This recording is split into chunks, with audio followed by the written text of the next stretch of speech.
nuk rria dot pa e shkruar, do thotë kisha një lloj bëra një kompromis me veten, me ndërgjegjen time, po edhe me lexuesin. Isha detyruar të isha e sinqert, ndoshta kjo pjesa e sinqeritetit e bërit më mundur edhe ta botoja, se mund mos e kisha botuar. Fare si vepër e botoj mas vdekjes time, por shembull kryqi merret tërësisht me kanunin edhe deformimin, veçanërisht deformimin në kora të reja të kanunit, ose kukullat që merret në mënyrë vertikale në një moment caktuar të tranzicionit shqiptar dhe ka lidhje shumë të forta me median edhe me politikën.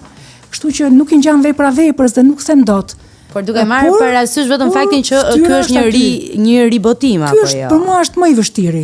Kam përshtypjen se është në librat e mi më të vështirë, jo në librat më të vështirë. Ky është në librat e pikurisë së shkrimtares, së plot të shkrimtares. Kjo është ndryshimi.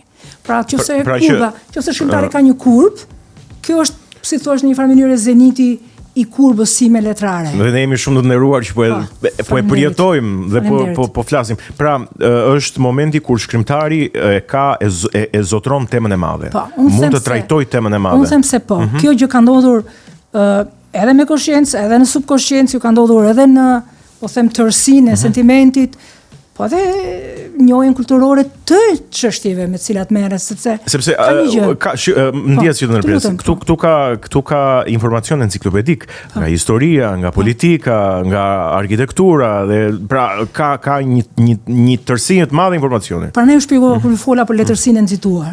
Unë nuk e shkruaj dot letërsinë e nxituar.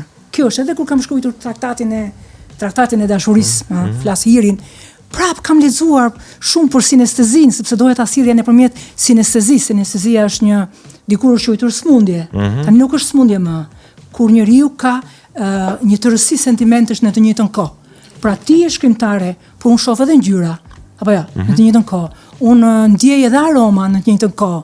Dhe këto janë ngjyra që I futen tani, nuk janë ngjyra normale, sepse po mos e kesh këtë superndjeshmëri që lidhet me fusha që më japin e marrin të artit, ti nuk arrin do të hysh edhe në fusha tjera që do t'i bënin bukur. Si mund të jetë një pjatë e thatë pa garniturën e vet në kuptimin për tani po e vulgarizoj, po që kështu. Kam edhe një gjë në veprat e mia Spaku. Nëse vepra është 500 faqe, 400 faqe, duhet ta dini që un kam rishkruar veprën. Do thotë un mund të kem 200 faqe, 300 faqe shënime. Mbi gjërat të cilat ti mund të duhet nga një vepër vetëm një rresht. Të duhet vetëm një gjë, por do ta lexosh veprën. Për shembull, për veprën që kam në dorë, ju mund të kem lexuar me 10 vepra historike. Me që erdhëm te historia, Flutura ka bërë disa zbulime shumë interesante. Do donim patjetër. Do donim që të na tregoje diçka për këtë vepër edhe për disa gjëra interesante që ti ke bërë. Në fakt e kam lënë surprizë, befasi, është befasi për lexuesin. Ka gjëra kam zbuluar, se kam zbuluar, unë I kam gjetur, kam lexuar, kam rëmuar, dhe ato aty kanë qenë. Dikush në mos Flutura do t'i gjente dikush tjetër. Pse shkove te historia një herë? Te historia shkova sepse është shumë interesante, sepse ka lidhje me jetën time. Historia është si e ka parë Europa, në fakt është Europa. Unë kam përdorur Hollandën sepse njoh më mirë Hollandën. Por në fakt si e ka parë Europa Shqipëri. Dhe mund ta vendosësh në çdo kohë. Si koncept mund ta vendosësh në çdo kohë. Në vitin 1914 në Shqipëri kanë ardhur, ja push më një informacion që ju nuk e dini. Kanë ardhur 18 djem oficer holandez për të ndihmuar Princ Vitin për të ndërtuar Gjandarmerinë shqiptare. Ju nuk e dini këtë gjë, ju njihni vetëm ndoshta edhe atë nuk e dini se njihni Kolonel Thompson. Kaq keni dëgjuar. Por në fakt u kanë qenë 18 djem shqiptar që mund të ishin vrarë bashkë me Kolonel Thompsonin. Dhe unë I kam ndjekur këto 18 djem në Shqipëri. Çfarë ka ndodhur? Ku kanë shkuar? Dhe kam zbuluar gjëra dhe si kanë ndërvepruar me shqiptarët. Dhe gjitha burimet janë burime të sakta historike të atyre sigurisht nga burime holandeze. Kështu që janë shumë të vërteta dhe kam zbuluar për personazhe të caktuar shqiptar që kanë ndikuar në politikën shqiptare, në jetën shqiptare në 1914-s, edhe gjëra të rënda, të shëmtuara, ka dhe gjëra shumë të bukura, fascinante. Po kështu është jeta me gjitha ritjet e veta. Pra, ke zbuluar gjëra që ne I dim ndryshe. Ose nuk I dini fare. Ose nuk I dim fare, ose historiografia joni ka një prej tyre mund ta ndajmë. Po, ka një, për shembull, Turhan Pasha, i cili më vonë 1920 ka një peshë shumë të madhe në konferencën e paqes. Ky njeri ka pasur një jetë tjetër në Stamboll, të cilën shqiptarët nuk e njohin. Erdhi si Pako këtu, 75 vjeçar si Pako, si kryeministri shqiptar, po kishte një jetë tjetër, kam zbuluar një jetë të çuditshme mbrapa të tij, të cilën e sjell në libër. Ose kolonel Thompson, askush nuk e ka ditur që ka pasur një marrëdhënie me një nga këto të familjes Duraco, të cilat ishin këtu përfaqësues të Italisë. Gjëra të natyre që kam zbuluar, edhe një ushtar tjetër, një nga këto oficerë të tjerë kam zbuluar një marrëdhënie me një kalabreze, gjëra që nuk dieshin, edhe më kanë fascinuar dhe them, shiko, historia është një gjë shumë e bukur, por kjo ka disa kufizime që janë saktësia. Por unë jam brenda fictionit, sigurisht historianët ndëse do të dëshirojnë çdo gjë është e botuar, pra e kam besuar ose e kam siguruar veprën time me materialin e botuar në holandisht, pra nuk ka asgjë të shpikur, çdo gjë është e vërtetuar. Nëse historianët do ta rishikonin këtë nyje historike, e cila ka mbetur e errët, është një vijek të cilën neve nuk e kemi zbërthyer siç duhet, në 1914 për shkak të mungesës edhe të dokumentacionit, po e gjithmonë e kemi gjykuar në 1914 nga burimet gjermane, burimet austro-hungareze, nga burimet po them edhe italiane, tani dhe nga burime holandeze, por ditë them që disa gjëra të fiksuara gabim, mirë është tani t'i shohim me një sy tjetër, sepse edhe Europa ka filluar t'i rishikojë historinë e saj kolonialiste, ka filluar t'i kthej medaljet, ka filluar të kërkoj. Është vërtet po. Po, ka filluar të kërkoj falje. Ka një farë revizionimi. Ka filluar të kthej grabitjet që ka bërë, do thotë edhe ne si shqiptar duhet të rishikojmë disa gjëra, sepse vetëm kështu, pra siç është pastrimi, pa pastrim nuk e kushkohet. Ka ardhur një moment që mitet pa i cënuar, sigurisht ato që kemi krijuar ne si mite ku i referohemi, po duhet të themi të vërtetën. Tash kush më e rëndësishme, ky miti që kemi krijuar ne apo e vërteta? Ky është një debat shumë i madh i Europës sot. Unë jam e shqetësuar për të vërtetën. Ngelet po aq e bukur historia jon edhe duke çmontuar mitet dhe duke mësuar diçka që ne se dinim që ishte kështu, po ishim mësuar se ishte ndryshe. Po jo, ngelet e bukur se ngelet e bukur. Apo do zhgënjehemi. Sepse unë e jap Shqipërinë nëpërmjet një adhurimi që i ndërtohet për ditë këtyre të huajve. Që i ndërtohet për ditë siç i ndërtohet turistëve sot. Edhe atyre me ato kur erdhen me ato, sigurisht ishte një vend i varfër, një vend akoma në shpërgejtë e otomanëve, një vend që gjysma flisnin turqisht, që nuk lëçisnin fare shqip, po the ministrat që kishin qenë elita e perandorisë, dhe kishin ardhur këtu si nga qielli këtu me gjithë arsenal të pasur që kishin pasurinë e madhe dhe as merreshin fare edhe me atë rutinën e tyre të ngadalë të bërit të shtetit, të gjitha këto konflikte të vogla. Në fakt krijojnë një panoramë visore, një visore historike shumë të nevojshme, që ne duhet detyrimisht ta shikojmë. Ka kaluar tani, skame, nuk dëmtojmë asgjë tani. Tani nuk dëmtojmë asgjë, po themi të vërtetën. Unë vetëm e kujtoj historianëve që e vërteta nuk është ajo që është shkruar. Dhe them, referoheni Edi Durhamit, referoheni Kostlingës, referoheni kush e ka thënë tjetër diku, se nuk është lexuar me vëmendje. Këto rreshta të këtyre, se nuk janë lexuar me vëmendje. Sepse unë nga Edi Durhami kam filluar të ulëmtoj. Aty fillova të dyshoj. Edi Durhami është në shkolla, është kudo, duhet ta kenë lexuar dhe historianët. Ajo e thot shumë qartë. Në natën e 15, në të gdhirë të 15 qershorit, ajo thot unë fjeta me gjithë kambale, me këpuc, sepse dëgjova thot gazetarin italian Fakinetin, që i tha pronarit të hotelit, i tha që po që se ndodh ndonjë gjë, më zgjo. Çfarë do të ndodhte në 15, në të gdhirë të 15 qershorit që u vra kolonel Thompsoni? Çfarë do të ndodhte? Që dinte Fakineti italiani dhe nuk e dinte askush në Durrës.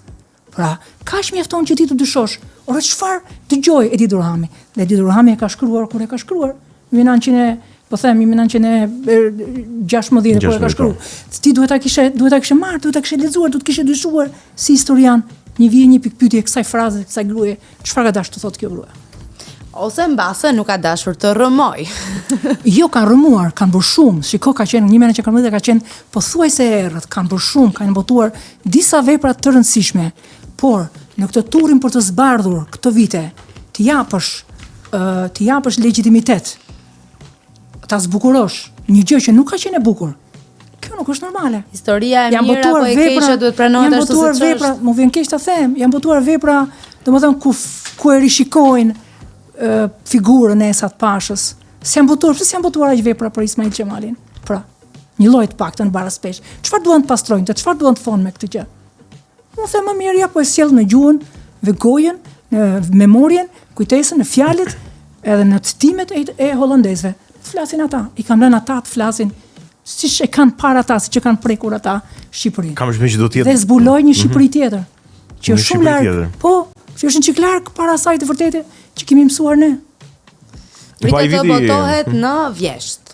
Ky libër është, unë jam duke mbyllur, në Vjesht do ta botoj dhe sigurisht është fiction, s'ka ndërmend të provokoj asnjëri, asgjë, sigurisht mund të provokoj debat dhe duhet provokoj debat. Ju thaj që jemi 112 vite më pas, 112 vite më pas, pse të mos e hapim këtë debat, siç e ka dhe bota sot, s'ka asgjë të keqe, dhe pse të mos jetë një lloj kujtese edhe për historian që duan ta rishikojnë edhe në një sy tjetër gjën atë që ka ndodhur, do të ishte mirë. Unë do të vinte mirë që e vërteta të shkonte tek e vërteta dhe të mos fshihej në labirinthe në emër të ca kanoneve që kemi vënë ne. Për shembull, shoh shumë fjalë lart e poshtë për Ismail Qemalin që duan ta bëjnë pis. S'është e vërtetë fare. Ismail Qemali ka qenë ndër figurat më të besueshme, më të bukura, më hierënda të kohës të atyre orëve. Kështu që këto përpjekje të vogla për ta bërë pis me Piçozi që kam dëgjuar, këto janë vetëm përpjekje të vakta për të prishur, për të rënuar një gjë. Pra, kur është nevoja për të ruajtur mitin, unë i kam faktet për ta ruajtur mitin. Kur është nevoja për ta ciflosur pak mitin, sepse kemi dhënë shumë zhgun heroizmi, një gjë që s'ka qenë asgjë heroike, atëherë hajde të themi të vërtetën. E vërtet. Frytura, ne të falenderojmë shumë që ishe pjesë e Kinotekës, uroj që t'jesh kënaqur. Faleminderit shumë. Dhe shpresojmë sa më shumë suksese për librin e ri që ti je gati drejt përfundimit, duke e mbyllur tashmë. Faleminderit Viola e dashur, faleminderit Egon. Ishte kënaqësi, sigurisht që kënaqësi, folëm për gjithçka, edhe ju uroj Kinotekës suaj jetë gjatë. Shumë faleminderit. Sigurisht sepse me njerëz të devotshëm edhe të përfshirë, edhe faleminderit që ju jeni i ri në raport me mua, ke lexuar veprën, ja rekomandoni të tjerëve. Çfarë mund të ketë këndellje më të madhe për një shkrimtar, se nuk dua të vej gjini, se nuk pozicionohem asnjëherë në gjini kur shkruaj. Unë jam shkrimtari, s'ka rëndësi fare. Mirë është një çik gjini, por unë nuk kam qejf të pozicionohem në gjini kur shkruaj, sepse lexuesi s'kam se ti i jap gjini. Dhe është këndellje shumë e madhe të mësosh që një lexues ti ke fituar një lexues të ri. Faleminderit shumë vërtet. Edhe faleminderit ty që ke sjell një vepër kaq interesante dhe kaq të bukur. Ne kemi edhe një dhuratë, gjithashtu nga Kinema Cineplex, është një bilet dyshe pa datë, kur të dëshirosh që të shohësh, nuk e di si e ke marrëdhëniet me kinematografin. Shumë. Unë e di çfarë, ja ju them edhe një që ta mbyll që mos e vonoj juve. Unë gjëja e parë që bëj kur shkoj në Holland, mbasi qëndroj këtu, shkoj në Holland, unë shkoj shoh filmat e ri, sepse në këto, sidomos në këto art houses, edhe them sikur të kishte një art house në Shqipëri që tipeshin filma më shumë sipas kërkesave. Për shembull, mlidhemi 20 vete, duam këtë film ta shohim në ekran të madh. Do të ishte një gjë shumë e bukur. Teatri, kinemaja janë gjëra që më fascinojnë në mënyrë kështu të çmendur. Madje shoh teatret, për shembull, teatrin tani e shoh online, nga që s'kam kohë të ndjek, dhe i shoh online për fat mirë. Tani mund të shohësh teatrin drejt për drejt. Ai që ndodh në skenë ti mund ta shohësh online, paguam biletën e sheh online. Është një gjë fantastike, kështu që moderniteti na ka dhënë mundësi edhe ne që jemi në një moshë tjetër dhe që nuk i dinim këto gjëra, të përfshihemi në një botë më hektike. Liria. Ti do më japësh Viola mua lirin që tha një bono dhe do ta mbylli me një bono. Cilën bono do? Me që e kape. Okej. Jo, një sekond. Dua të japësh fluturën, sta që rast është fluturën në një bono, meqense e kemi të ftuar. Vetëm me ngjyrë mavio. E mora unë atë më vinë. Ta hoqja me rarkun. E kisha me humor. Ne qëndrojmë tek faleminderit shumë. Croissant bono, sa herë ju meruria dhe doni të ëmbëlsoheni, faleminderit. Fantastike. Ma hidh. Me regon të bëftë të mirë. Me Croissant bono, ne po e mbyllim edhe këtë puntat për kësaj here.